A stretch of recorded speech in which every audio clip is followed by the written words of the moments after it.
আসসালামু আলাইকুম রহমতুল্লাহ। English for today class 4 ইংরেজি চতুর্থ শ্রেণী ইউনিট 5 লিসেন অ্যান্ড রিড। মনোযোগ দিয়ে শোনো এবং পড়ো। Alia is a student of class 4। Alia চতুর্থ শ্রেণীর একজন ছাত্রী। She is one of the little doctors of her school. সে তার বিদ্যালয়ের ক্ষুদে চিকিৎসকদের অন্যতম অথবা একজন। A little doctor works for the physical wellbeing of students. ক্ষুদে চিকিৎসক শিক্ষার্থীদের শারীরিক সুস্থতার জন্য কাজ করে থাকে। She visits classes and takes measurement of the height, weight and temperature of students. তিনি কিংবা সে শ্রেণীকক্ষগুলোতে পরিদর্শন করে থাকে এবং শিক্ষার্থীদের উচ্চতা, ওজন এবং তাপমাত্রা গ্রহণ করে থাকে।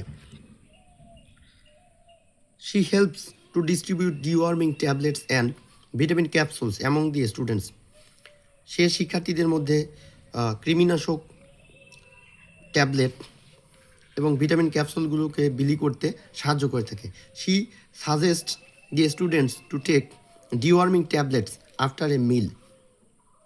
সে শিক্ষার্থীদেরকে পরামর্শ প্রদান করে থাকে খাওয়ার পরে কৃমিনাশক ওষুধ গ্রহণ করতে। She asks them to drink safe water. সে তাদের নিরাপদ পানি পান করতে বলে থাকে। She also asks the student to wash hands before taking food. খাদ্য গ্রহণের পূর্বে শিক্ষার্থীদেরকে খাদ্য গ্রহণের পূর্বে হাত ধৌত করতে বলে থাকে। Alia keeps the health records of the students. Alia শিক্ষার্থীদের স্বাস্থ্যগত নথি সংরক্ষণ করে থাকে। When the students feels sick or gets hurt, she response quickly with a first aid box. যখন একজন শিক্ষার্থী অসুস্থতা অনুভব করে অথবা আহত হয়, সে খুব দ্রুততার সাথেই প্রাথমিক চিকিৎসার বক্স সহ সাড়া দিয়ে থাকে কিংবা উপস্থিত হয়। She also informs teachers in case of emergency. যে কোনো জরুরি অবস্থার প্রেক্ষিতে সে শিক্ষিকাকে অবহিত করে থাকে। Alia enjoys her work as little doctor. Alia খুদে চিকিৎসক হিসেবে তার কাজকে উপভোগ করে থাকে। এখানে গুরুত্বপূর্ণ কিছু শেখার আছে হয়তো। আমাদের দেশে সাধারণত আমরা জানি যারা মেডিকেল কলেজ থেকে MBBS অথবা BDS পাশ করে তাদেরকে বলা হয় ডক্টর। এছাড়াও যারা PhD পাশ করে তারা তাদের নামের পাশে ডক্টরেট ডিগ্রির সংক্ষিপ্ত রূপ হিসেবে ডক্টর লিখে থাকে।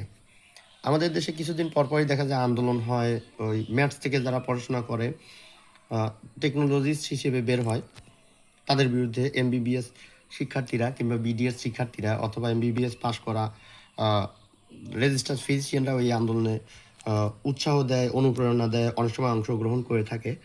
যে শুধু ডাক্তার শব্দটা অথবা ডক্টর উপাধিটা তারাই ব্যবহার করতে পারবে যারা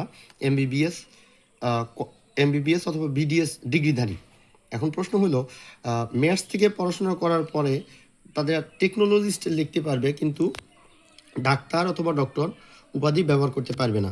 অথচ চতুর্থ শ্রেণীর একটা ছোট্ট শিক্ষার্থীকে লিটিল ডক্টর উপাধি দিয়ে তাকে কয়েকটা কাজ শেখানো হচ্ছে, যে শারীরিক সুস্থতা, ক্লাসে ভিজিট করা, তাপমাত্রা গ্রহণ করা, উচ্চতা, ওজন, তাপমাত্রা এগুলো গ্রহণ করা, কৃমিনাশক ওষুধ খাওয়া, কেউ যদি অসুস্থ হয় তাকে প্রাথমিক চিকিৎসা দেওয়া, তারপরে ইমার্জেন্সি অবস্থায় কাজ করা। এগুলো তো ক্ষুদে ডক্টরদের কাজ না। তারপরেও পাঠ্যসূচিতে এটা অন্তর্ভুক্ত করা হয়েছে। এই বিষয়ে আমাদের এই এই ভিডিওটি যদি কোনো MBBS পাস অথবা BDS পাস করা আমার শ্রদ্ধেয় কোনো কেউ দেখে থাকেন তাহলে অবশ্যই মন্তব্য করে যাবেন। আপনার মূল্যবান মতামত আশা করতেছি কমেন্ট বক্সে।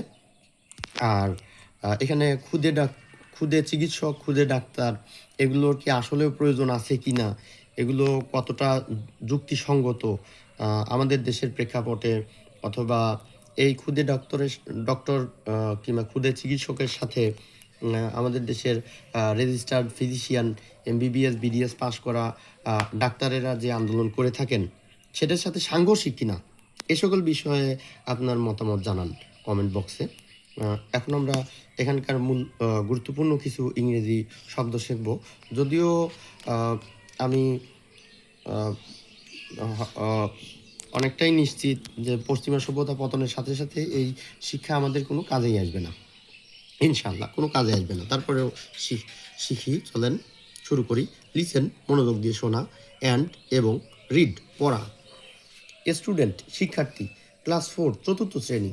1 একজন, লিটিল ডক্টর ক্ষুদে চিকিৎসক। স্কুল বিদ্যালয়, লিটিল ডক্টর ক্ষুদে চিকিৎসক। ওয়ার্ক ফর কোনো উদ্দেশ্যে কাজ করা, কোনো কিছুর জন্য কাজ করা। ফিজিক্যাল শারীরিক, ওয়েলবিং সুস্থতা। স্টুডেন্ট শিক্ষার্থী। ভিজিট পরিদর্শন করা। ক্লাস শ্রেণী। টেক গ্রহণ করা। মেজারমেন্ট পরিমাপ। হাইট উচ্চতা, ওয়েট ওজন, টেম্পারেচার তাপমাত্রা। স্টুডেন্ট শিক্ষার্থী। হেল্প সাহায্য করা। ডিস্ট্রিবিউট বন্টন করা। ডিওয়ার্মিং ট্যাবলেট কৃমিনাশক ওষুধ কিংবা কৃমিনাশক ট্যাবলেট। ভিটামিন ক্যাপসুল, ভিটামিন শব্দের অর্থ হলো খাদ্যপ্রাণ। ভিটামিন ক্যাপসুল মানে ভিটামিন ক্যাপসুল অথবা খাদ্যপ্রাণ ক্যাপসুল এরকম বলা যায়। এমন অনেকের মধ্যে। সাজেস্ট পরামর্শ দেওয়া। স্টুডেন্ট শিক্ষার্থী। টেক গ্রহণ করা। আফটার পরে। মিল মানে খাদ্য বা খাবার। আস্ক জিজ্ঞাসা করা। দেম তাদেরকে। ড্রিঙ্ক পান করা। সেফ ওয়াটার নিরাপদ পানি। ওয়াশ ধৌত করা। হ্যান্ডস হাতগুলো কিংবা হাত। বিফোর পূর্বে। টেকিং ফুড খাদ্য গ্রহণের। বিফোর টেকিং ফুড খাদ্য গ্রহণের পূর্বে। কিপ মানে রাখা সংরক্ষণ করা। হেলথ রেকর্ড স্বাস্থ্যগত নথি। স্টুডেন্ট শিক্ষার্থীরা। হোয়েন কখন বা যখন। স্টুডেন্ট শিক্ষার্থী। ফিল অনুভব করা। সিক অসুস্থ। গেট হার্ট আঘাত পাওয়া। হার্ট মানে হলো আঘাত। রেসপন্ড সাড়া দেওয়া কুইকলি দ্রুততার সাথে। ফার্স্ট এইড বক্স প্রাথমিক চিকিৎসার বক্স। ইনফর্ম অবহিত করা, জানানো, তথ্য প্রদান করা। টিচার শিক্ষক বা শিক্ষিকা। ইন কেস অফ মানে যদি, প্রয়োজনে। ইমার্জেন্সি জরুরি অবস্থা। এনজয় উপভোগ করা। ওয়ার্ক কাজ। অ্যাজ মানে যেমন, মতো। লিটিল ডক্টর ক্ষুদে চিকিৎসক। যাই হোক, পশ্চিমা সভ্যতার পতনের সাথে সাথে ইংরেজি ভাষারও যদি পতন ঘটে, আমরা এই যে মূল্যবান সময় নষ্ট করে যে শব্দার্থ এতক্ষণ যাবৎ শিখলাম, পাঠ্যটা শিখলাম, এগুলো কোনো কাজেই আসবে না ইনশাল্লাহ। ধন্যবাদ পুরো ভিডিওটা দেখার জন্য।